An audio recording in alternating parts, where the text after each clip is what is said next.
akin pong pinaka-message ngayon ay ang nireveal ng Holy Spirit po sa akin tungkol sa dalawang napaka-importanting bagay na araw-araw po ay dumadaan sa buhay natin na hindi na natin maibabalik pamuli. Sobrang halaga, pero pag dumaan po sa buhay natin, everyday, hindi na po natin ito maibabalik pa. Una, ang ating pong age. Pangalawa, yung time that passed by and can never be brought back. Yan po.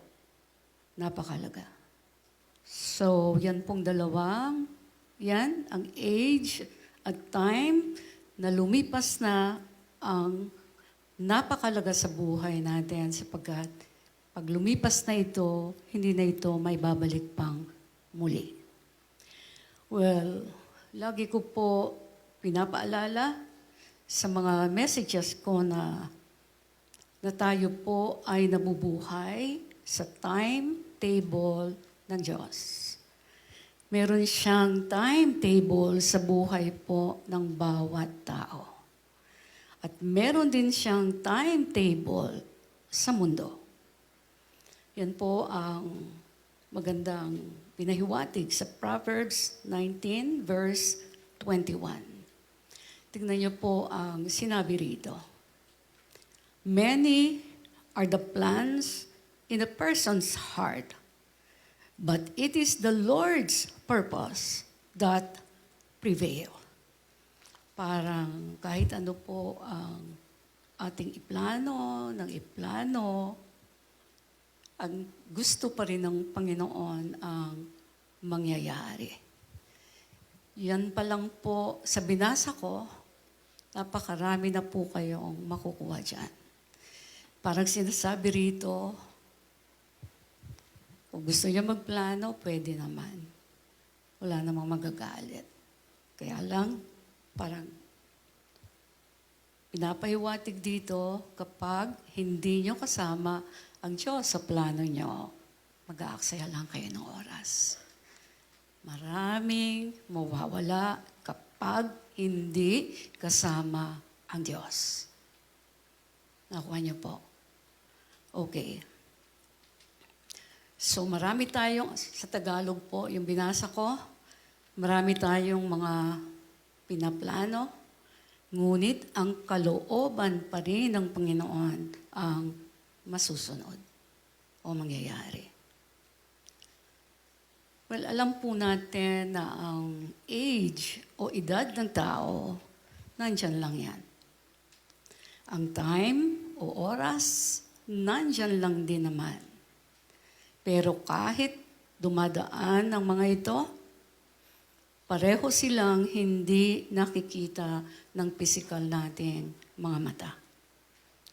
Kahit may clock, kahit dumadaan ang time, katulad ng age, hindi natin sila talaga nakikita. Pwede nating malaman ang age and time, pero pareho silang walang anyo o figure na dumadaan sa buhay natin, araw-araw, walang hindo. Dumadaan sila pero hindi natin pinapansin o napapansin ang kahalagahan ng pagdaan nila. Hindi alam ng marami na bawat pagdaan ng time, mayroong naka-assign dito na on time dapat ginawa natin at on time din dapat tinapos natin. At kapag hindi po ito nagawa on time, mayroon na pong mga nawawala na hindi pa natin nakikita.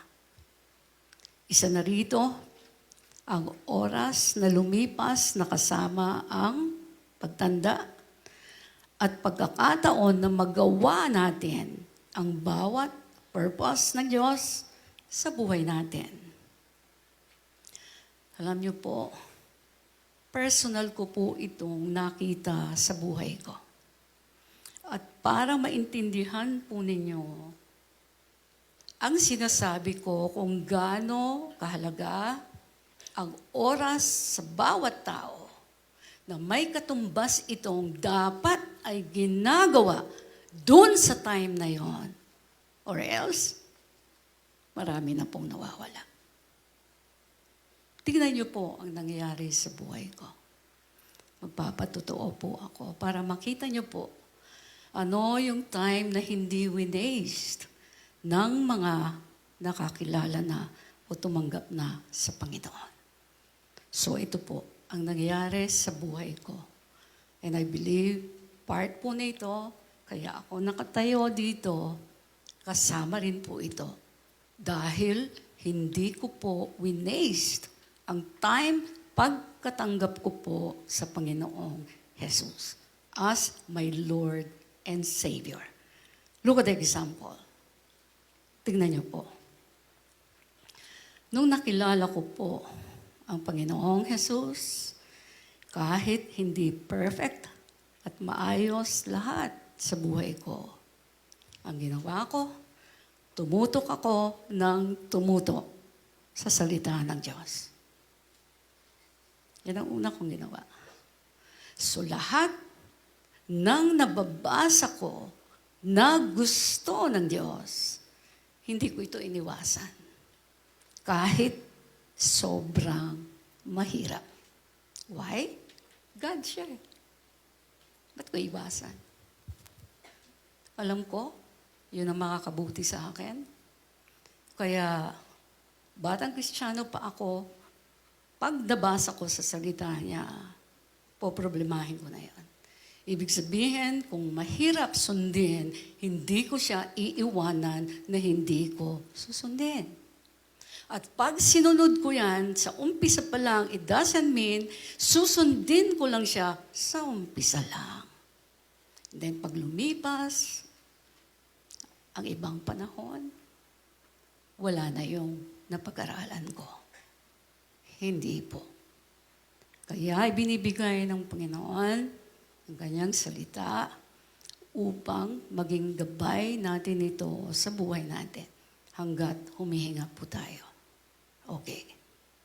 So lahat ng nababasa ko na gusto ng Diyos, hindi ko iniwasan kahit sobrang mahirap.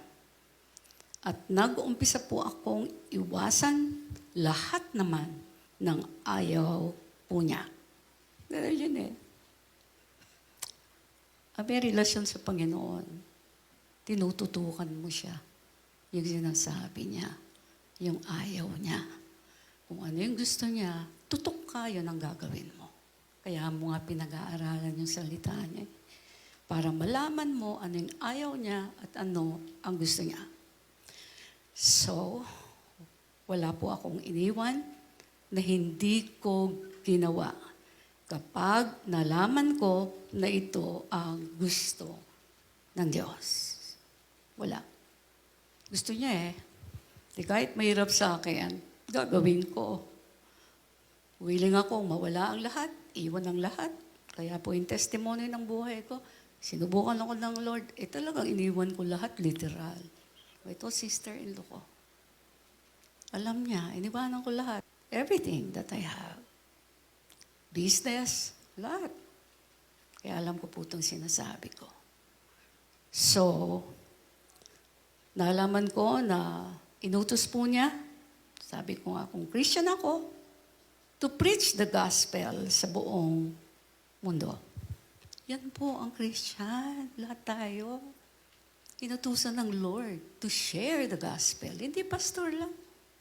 No, lahat. Kasi kung Christian ka, naka-address po ito sa Bible, sa lahat ng tumanggap sa Panginoon eh. So, huwag niyong isipin, pastor lang. No, lahat tayo may obligasyon i-share ang gospel. Kaya kung may mga kamag-anak kayo abroad, yung obligasyon na po yun. I-share sa kanila. Why? Yun ang inutos ng Diyos. At kapag ginawa niyo yan, kahit gaano kahirap, nandun po ang pagbibigay ng Panginoon ng kakayahan, dadagdagan niya. Yung kakayanan mo. Yung problema ba, mawawala na? Hindi. Hindi. Part yun ng pagpapatibay ng faith natin sa Panginoon. Nakuha niya po. At saka part yun na magiging patotoo natin sa future. Right? Kaya nga, faith. Kaya kung sa school nga, may test eh. Di tayo makakapasa kung walang test. Right? Isa Diyos pa.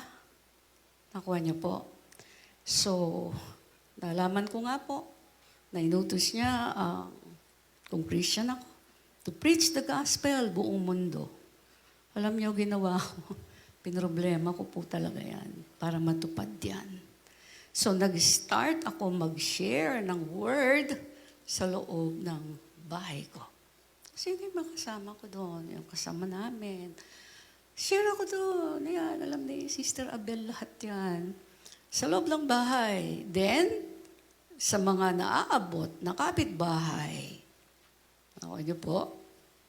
Pero yan, iispatan ninyo kahit gaano kahirap yan. Kahit nakatira pa kayo sa parang ang tataas na bakod, yung kapitbahay ninyo, parang hindi nyo makakausap. Eh di magsilid kayo ng mga trucks. Di po ba? Tapos ideyahan siya bahay doon. Sabihin mo, Lord, gumamit ka ng mga tao rito para maabot sila. Gawin nyo. Inutos eh. Ang Diyos eh. Di po ba? O ganyan po ang mga ginawa ko. So, then, ganun din sa mga relatives ko. Kaya Sister Abel nandito eh. Oh. Asawa niya, anak niya. Nakawa niya po, may proof. Pag Kristiyano ka, may proof, may power. Lahat ng kapatid ko, hindi nakakilala before. Nag-start ako ng Bible study sa bahay. Kahit di ako marunong pa noon. O nag-invite ako ng pastor para magturo sa kanila. Ginawa ko po yun. O dyan ang problema, tindi ang problema. Hindi, kailangan gawin ko itong inuutos ng Diyos. Hindi ako nakatutok sa problem. Nakuha niyo po? O, ayan po Thailand, kaya nandito ko. Marami pa akong share. So, sa mga relatives, then sa iba't ibang lugar, kasama ang mga kalye, kasama ang mga malls, hospitals, sa mga kaibigan, sa mga parties. Wala akong tinantanan. Kasi I know my mission. Alam ko eh. Kung mahal ko ang Lord, gusto ko yung favor niya, isututok ako sa lahat ng gusto niya. Kung hindi ko kaya, ganun pala yun eh. Marami tayong hindi kaya. Pero pag sumunod ka, kahit nanginginig ka, ang Holy Spirit nandyan eh. Tuturuan po tayo. Kaya nga, pag naramdaman niyo yung Holy Spirit, gaganahan kayo kasi alam niyo, paano ako nakasalita? Wala naman akong minemorize na sasabihin ko. Pahingaan niyo kayo kasi yung encounter sa Holy Spirit, nagbibigay ng kapangyarihan yun eh. Kung wala kayong ginagawa, hindi niyo makikilala ang Lord. Ang Holy Spirit kumikilos na, hindi niyo alam. Why? Wala nga po kayong relasyon sa Diyos. Nakuha niyo po. So, tandaan niyo po, yan ang ginawa ko. Sabi ng Lord, share the gospel. Saan man ako naroon, may target kaagad ako, tao. So, basta may tao at may opportunity, sineshare ko po kaagad. Again, kaagad ang pag-ibig ng Panginoon. Hanggang nung tinawag na po ako ng Panginoon para mamuno ng church na ito, isa lang matibay na naging gabay ko po. Dapat maparamdam ko sa tao ang klase ng pag-ibig na binigay sa akin ng Panginoong Jesus. And I believe, kaya po ang bawat isa sa inyo rito ay naririto, right? Kasi it's the same spirit na nagpa-flow po eh. Kahit sino pa nag-invite sa inyo, hindi ako ang personal na nag-invite, it is the same spirit na inumpisahan ng Lord sa buhay ko. Nakuha niyo po. So, samahan ka ng Lord eh. Samahan ka, nag-start lang sa'yo. Then magbibigay ang Lord ng makakasama mo. Siya pipili. Kaya lang, di mo makikita yon kung hindi ka susunod. Nakakuha niyo po. Hindi, ang Kristiyano po, hindi tayo nilalang ng Lord para lang umattend ng church, uupo, makikinig, may ministeran, tapos. Hindi po. Kung ano yung tinuro ng Lord sa pastor, o kahit kaninong Kristiyano, abay, sa lahat po yung pag tinawag kayong Kristiyano, pareho lang po ang ating gagawin. Nakakuha niyo po. So, sabi ko nga, hindi na ako kailangang utusan pa. Sapagkat ang tunay na nagmamahal, yan po yung na-realize ko eh. Ang tunay na nagmamahal, yung tunay lang po ho, hindi na inuutusan na magmahal din sa iba. Agree po ba kayo doon? Ang pag-ibig ng Diyos, natural. Kaya pagka tayo umiibig sa Diyos, natural din susunod tayo sa gusto niya. Okay. Kaya ang nararamdaman mo rin ay natural na pag-ibig sa kapwa na hindi na inuutos. Bagos. Yun yung nakita ko po eh. Nag-go-grow ang pag-ibig na ito. Kaya marami kang nagagawa kahit kaunti lang ang kaya mong gawin. Napaka-powerful po ng pag-ibig sa Diyos at pag-ibig ng Diyos sa atin. Kaya kahit sobrang dami ng problema ko po noon, hindi ako dito nag-focus. Inuna ko ang Matthew 6:33. Paborito ko. Na dapat, di ba sabi po dyan, dapat mauna ang kaharian ng Diyos. At ang kanyang katwiran o righteousness, uunahin natin daw yun. O di, lahat ng makikita niyong dapat, ito ginagawa ko, di ba, para sa Lord. And then yung righteousness, pabantayan natin. E di, pagka meron tayong kahinaan, alam natin yun eh.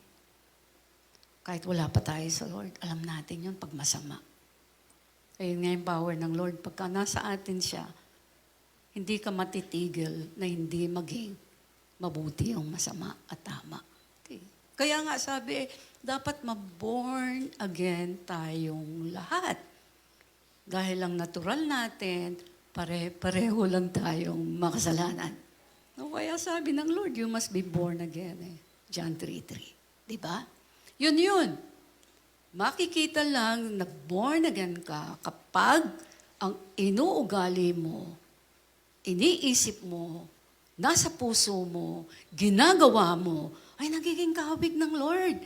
Nakikita mo, yung dati mong ugali, aba, naiiwanan ko. Magtataka ka kasi kilala mo yung sarili mo eh, tapos ayaw mo na ng ganun. Eh dati po talaga, short ano lang, mahilig ako sa lahat ng alahas ng mahabang ganon. Lahat po. Hindi ko masinabing bawal o masama Pero pagka pala tumatanda ka ng tumatanda, kasi I'm 72 na, di ba? Parang less na yung mga gusto mo. Hindi bawal Kung kaya nyo pandalin, okay lang naman, walang problema yun. Ang sinasabi ko lang sa sarili ko. At hindi ko ito ginagawang batas. Nakuha niyo po. Parang nakikita ko lang, may mga changes na ginagawa ang Lord. Parang sinisimplify niya yung preference mo. Okay. So makapangyarihan po ang Matthew 6:33. Yan po ang tinutukan kong gawin na walang hintuan po yan. Kung nagawa mo sa isang beses, lahat ng choices mo habang nabubuhay ka, pag gagawa ka ng desisyon, yan, Matthew 6:33. Yan po ang tinutukan kong ang gawin ng walang hintuan. Then, tinuruan po ako ng Holy Spirit na magkaroon ng lifestyle of worship. So, dami ko na pong naturo dyan. So, dyan po, sa tinutukan kong pagkakaroon ng time. Look at that. Involve ang time dyan. Ang time to worship God. No matter what. Diyan ko po naririnig ang maliwanag na boses ng ating Panginoon. Doon po sa pagpo-worship, naging buhay ang nababasa kong word. Kaya, nasusunod ko po ang mga sinasabi nito. Kasi alam niyo, kahit magbasa kayo ng magbasa, pag hindi buhay ang Holy Spirit sa inyo, kasi siya yung teacher, sabi ni Jesus, hindi niyo maintindihan. Okay? Kapag hindi yun maintindihan, hindi niyo rin magagawa. Yan po nagiging problema sa maraming tao. Psalm, okay, pakinggan niyo po ito. Psalm 22 verse 3. Okay, ito maganda eh. Bago ka, yung pag-worship, by the way, yun yung nandito sa Psalm 22, verse 3. Now, makinig kayong mabuti.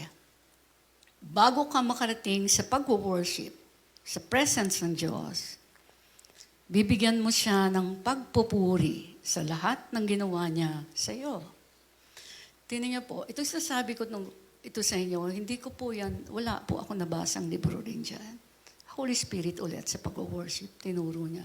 Iba yung thanksgiving, di ba? May nababasa tayo. May thanksgiving unto the Lord, and then merong praise, and then merong worship. Sabi niya, kapag hindi ka naging mapagpasalamat sa lahat ng nangyayari sa buhay mo, sa lahat ng tinanggap mo, yan yung thanksgiving. Kahit ang pait ng nangyayari, sabi mo, Lord, salamat po, kasi alam ko, mahal mo ako, meron ka lang ituturo sa dinadaanan ko. Hindi, wala akong matandaan, nagreklamo ako sa Lord. Wala, kasi binantayan ko yan eh. Kasi sabi ko, sayang, bakit? Magrereklamo ako saglit. Tapos mamaya, hihingi rin ako sa Kanya. I mean, parang walang sense. Di ba? E di tiisin ko na lang kung nahihirapan ako sa loob ko lang. Hindi ako mag-a-utter ng anumang parang reklamo sa Lord o question na masama.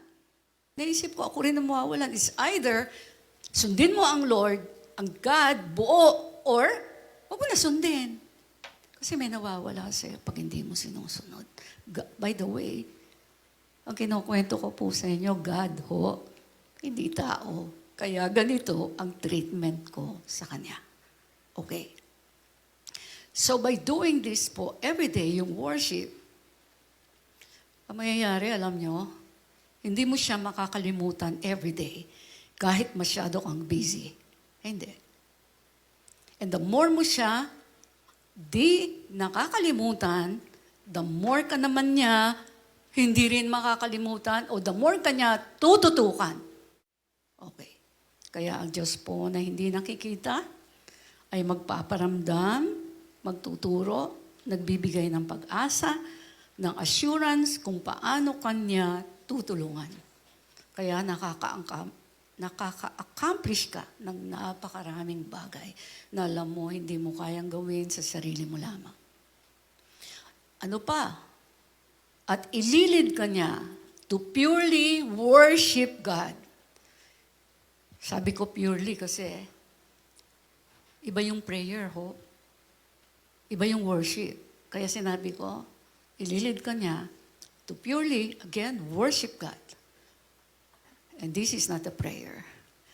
So dito po sa pag-worship, maraming nangyayari sa kaloob-looban ng ating katauhan na hindi natin kayang tulungan o pasunurin. Kasi may kaloob-looban tayo body, soul, and spirit tayo Diba? Nasa flesh tayo. Yung soul natin, makasalanan, fleshly. Diba? So, imagine mo, pag pumasok yung Holy Spirit sa iyo, body, soul, at spirit, tututukan ka niya. Kaya nag-iiba ang ugali mo, yung dating masama, nababago po at nagiging mabuti. So, dito po, sa pagbaba ng presensya ng Diyos, nabibigyan ka ng maliwanag na direction na i-confirm din ng word na binasa mo. You see yung relationship kay Lord? Nakita niyo po? Yung hinimay-may ko po sa inyo, yung relationship natin sa Panginoon. Tayo nilalang lang so kinreate niya lang tayo. At dapat tayo sumasamba sa Kanya. Ibigay natin sa Kanya yung pagsamba. So, dyan po, bababa ang presence ng Panginoon. At pagkatapos, tutulungan ka ng Holy Spirit na magawa mo yung mga sinasabi ng salitang binabasa mo. Kasi alam niyo po ba, kahit magbasa kayo ng magbasa ng Bible, kapag wala ang Holy Spirit sa inyo, nagbasa ka lang. Ano lang. Parang you feel good, pero nakikita mo yung buhay mo, walang pagbabago. Malalaman mo lang na ang Holy Spirit nasa iyo, gusto mong sundin ang lahat ng sinabi sa salita. Pag hindi, marami pong nawawala sa buhay natin. At dahil po araw-araw, kahit anong mangyari, sabi ko nga nag-worship ako o kung kayo sa Kanya, araw-araw din nadadagdagan kayo o ako ng understanding at kalakasan na magawa pa ang mas palaki ng palaking mga bagay para sa glory niya.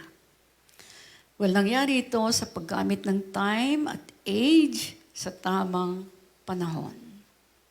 Dito po nag-uumpisa ang maliwanag na pagkilos ng Diyos sa buhay po ninyo na magiging obvious unti-unti. Mapapansin po yan ng tao sa inyo.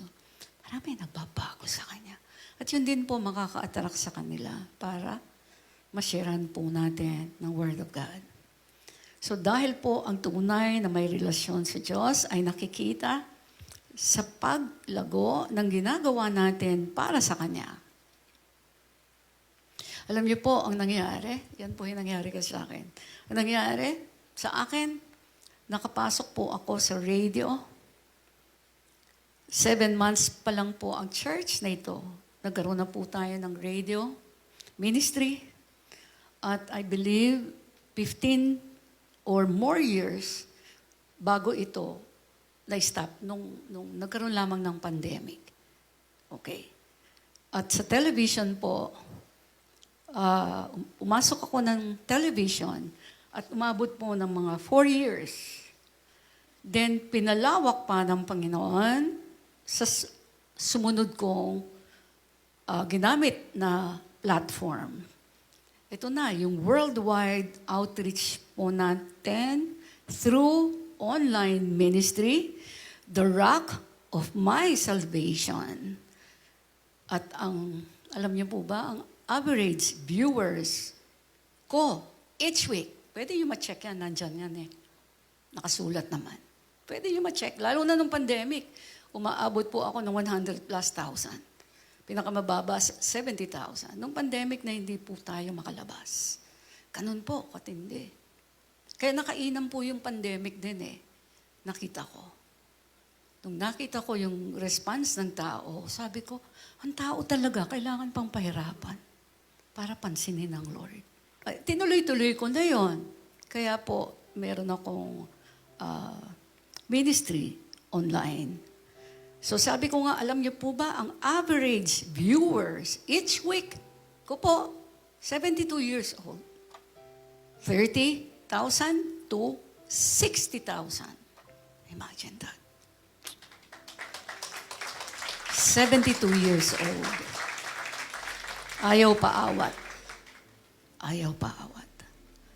And bukod pa dyan, ang nationwide feeding po natin, ang Joseph Feeding Mission.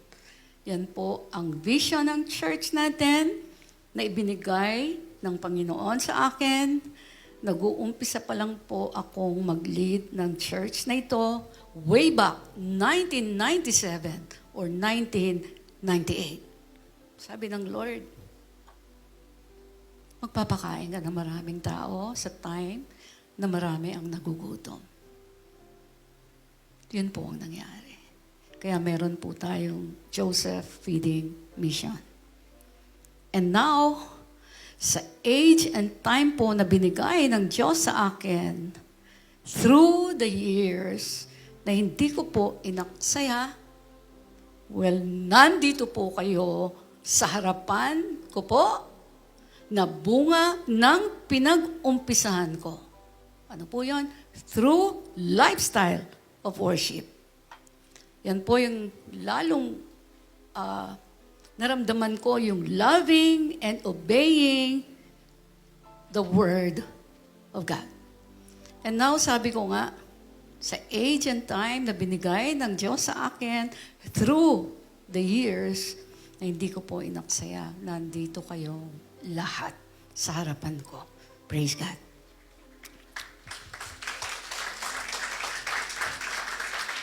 Now, sa lahat po ng pinatotoo ko dyan, bukod sa pagtrato ko sa Diyos bilang Diyos, may nireveal po siya na kasama sa pagsunod ko sa Kanya na sobrang importante. Yan po ang tungkol sa paggamit nga ng age and time sa tamang oras. Well, makinig po kayo sa pinakamensahe niya na binigay sa akin. So, sabi niya, sabihin ko sa inyo na walang tao ang makakastop ng aging o pagtanda and the passing of time. Wala. Hindi natin makokontrol ang pagtanda ng age natin.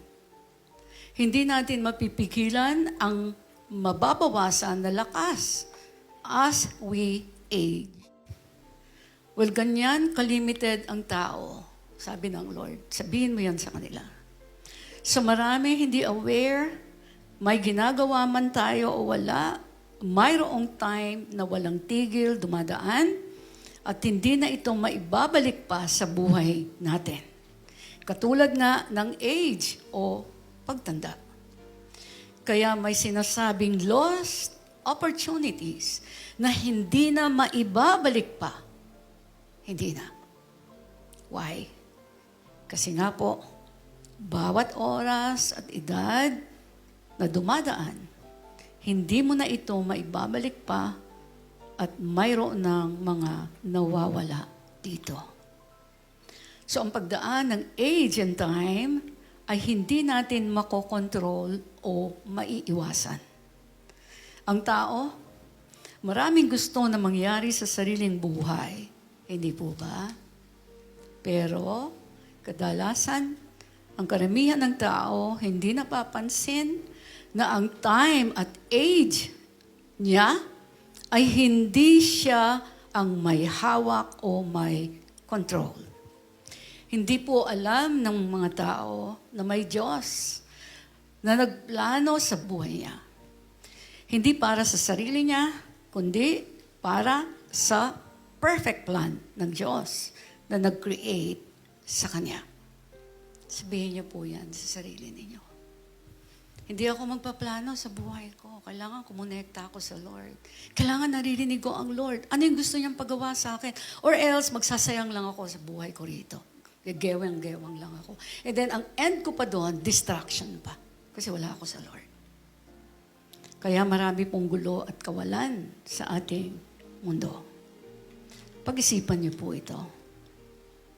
Hindi po ba dapat lang na kung sino ang gumawa o nag-create, siya ang dapat makinabang?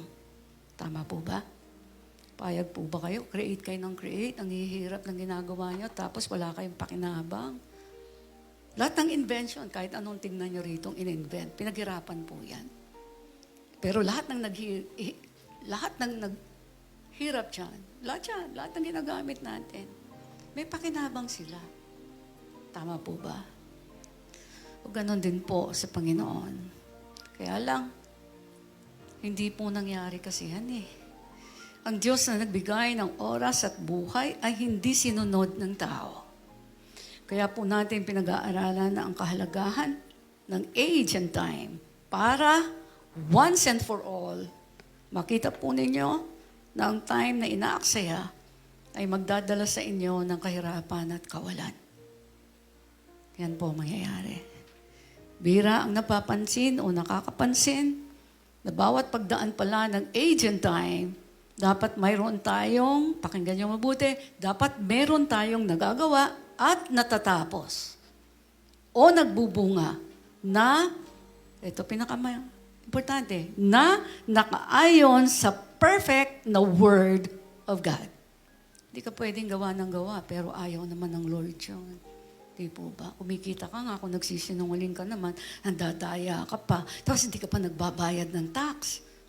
Di po ba? Pagharap sa Lord, lahat haharapin natin eh. So tandaan po ninyo, ang hindi nagpapalaga sa time, masasanay na walang ginagawa hanggang siya ay tumanda. At kapag tumanda na marami na, ang hirap o hindi na makagawa. Kasi ako, 72 ako. Alam ko yung nagagawa ko before eh. Kaya nga ang dami kong patotoo, di po ba? Alam ko eh, na yung mga ginagawa ko before, hindi ko na kayang, magagawa ko pa ngayon. Kaya lang, baka abutin lang ako ng 2 days. Nasa ospital na ako. Ganun pala yung buhay ng tao. Kaya tinan mo, minga pa ako ngayon, nakakatayo pa. Kaya ginagawa ko pa yung gusto ng Lord. Nandun pa rin ako, nakasentro. Share the gospel. Preach the gospel. Diba? Patotoo ka, totoo ako, sabi ng Lord. Hanggang humihinga ka. O kaya masaya po ako nakatayo rito kahit matanda na, mahirap na mag-ayos. Nabagal lang kumilos. Mahirap na. Okay? But gusto kong ma-represent ang God well. Yun po yung gusto ko talaga. So, ang tao po na sanay na walang ginagawa, tandaan po ninyo, wala ring mataas na mararating. Kaya marami ang naghihikahos sa buhay. Kaya maraming buhay ang napapabayaan ang pag-uunlad o pag-unlad at pag-asenso. Napapabayaan. Yan ang nakikita ko po ngayon o nakikita natin ngayon sa ating mundo. Pero sa habag po ng Diyos, binubukas niya ang pinag-aaralan natin ngayon.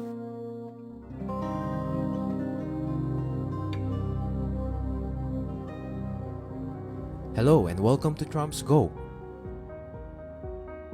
Trumps Go is an acronym for the Rock of My Salvation Global Outreach that fits our purpose statement perfectly. To go into all the world and preach the good news to everyone. Matthew 28:19. Therefore, go and make disciples of all the nations. Founded by Pastora Emerita Barqueros in 2001, the Rock of My Salvation is the media ministry of the Church of Jesus the Sovereign Lord. You also may have heard of Trumps in our weekly radio program, DWIZ 882 kHz. We have always desired for more radio airtime and audience reach beyond the Philippines to preach the good news. Today, through Trumps Go, we practically have unlimited airtime and a global platform that can reach into all the world.